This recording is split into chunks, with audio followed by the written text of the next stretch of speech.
આપણે શાંત રહેતા શીખવું પડશે.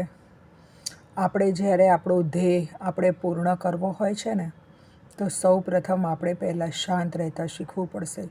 જો આપણે આ શાંત રહેતા શીખી જશું ને, તો ક્યાંક આપણે સફળતા તો જરૂર મેળવી શકશું. જ્યારે આપણને આપણો ટાર્ગેટ અચીવ કરવાનો હોય છે ને, ત્યારે આપણા આજુબાજુમાં રહેતા લોકો, પરિસરના લોકો, આપણા પરિવારના સદસ્યો, સમાજ એ આપણને ક્યારેક ઉશ્કેરાવતું હોય છે કે શું તું આ કામમાં સફળતા મેળવી શકીશ? શું તમે આ કાર્ય કરી શકશો?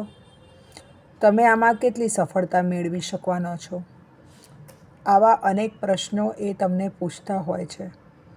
પરંતુ દરેક પ્રશ્નોનો જવાબ આપવો એટલો જરૂરી હોતો નથી. આપણે ફક્ત ત્યારે શાંત રહીને સ્વસ્થ મને આપણે ફક્ત આપણા ધ્યેય વિશે જ વિચારવાનું છે. જ્યારે એક કંપની છે ને, એને મોટો ટાર્ગેટ પૂરો કરવાનો હોય છે ને, ત્યારે એની શરૂઆત એ નાના પાયેથી કરે છે. જ્યારે આપણો ધ્યેય ઊંચો છે ને, તો આપણે એની સીડી ગ્રાઉન્ડ ફ્લોર પરથી જ લેવી પડશે. આપણે એ પગથિયાને ચડવાની શરૂઆત કરવાની છે. દરેક પગથિયે આપણને મુશ્કેલીઓ તો આવવાની છે અને આવતી જ રહેવાની છે, પણ દરેક મુશ્કેલીઓ વખતે આપણે શાંત રહીને, ઠંડા મગજે આપણે એ વિચારીને કાર્ય કરવાનું છે ને કે આગળનું ડગલું હવે મારે કઈ દિશામાં ભરવાનું છે. એટલે આપણે શાંત બનીને સ્વાર્થી બનવાનું છે. ફક્ત અને ફક્ત આપણા સપનાઓ પૂરા કરવા. આપણને આજુબાજુ કે કોઈ વ્યક્તિ આપણને આપણા ધ્યેયની વચ્ચે આવે નહીં ને, એ આપણે ધ્યાન રાખવાનું છે. જો આપણે શાંત બની જશું ને, તો મગજમાં નવા વિચારો આવશે અને એ નવા વિચારો તમને ધ્યેયની નજીક લઈ જશે. જ્યારે એ વિચારો આવે છે ને, ત્યારે એને લખવાનું ચાલુ કરો.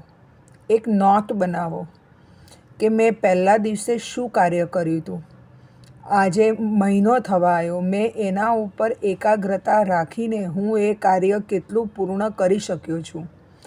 કારણ કે કાર્ય પૂરું કરવા માટે છે ને, આપણે શાંત હોવું બહુ જ જરૂરી છે. આપણો જે ધ્યેય છે ને, એ 15 દિવસ, મહિના, 6 મહિના, વર્ષોનો પણ હોઈ શકે છે. એટલે આપણે ધીરજ રાખવીને બહુ જરૂરી છે. ધીરજ ક્યારે આવે છે? ધીરજ ત્યારે જ પોસિબલ છે જ્યારે આપણે મનથી શાંત હોઈએ અને આપણે આપણા વિચારો યોગ્ય દિશામાં આપણે લઈ જઈ શકીએ. એટલે આપણે શાંત બનવાનું છે અને શાંત બનીને આપણે અડગ ઊભા રહેવાનું છે. એ અડગતા જ આપણને આપણા ધ્યેય સુધી પહોંચાડે છે. દરેક વસ્તુ આપણે જ્યારે કે કાર્ય આપણે શરૂ કરતા હોઈએ છીએ ને, ત્યારે એમાં ઘણા બધા પાસાઓ હોય છે. એ પાસાઓ વિશે આપણે વિચારવાનું છે. એની વિચારસરણી આપણે કઈ દિશામાં લઈ જઈએ છીએ ને, એ બહુ જ જરૂરી છે.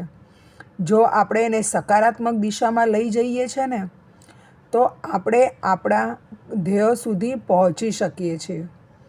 ઘણીવાર આપણના મનમાં નકારાત્મક વિચારો આવતા હોય છે, પરંતુ આપણે એ નકારાત્મક વિચારોને આપણા મન ઉપર હાવી નથી થવા દેવાના. આપણે એવા સમયે શાંત રહેવાનું છે. આપણે એ નકારાત્મક વિચારોની સાંકળ તોડવાની છે. જો આપણને એ સાંકળ તોડતા આવડી જશે ને, તો જરૂરથી આપણે આપણા ધ્યેય સુધી સરળતાથી પહોંચી શકીએ છીએ. એટલે પહેલાં તો મનથી આપણે શાંત બનવું બહુ જ જરૂરી છે.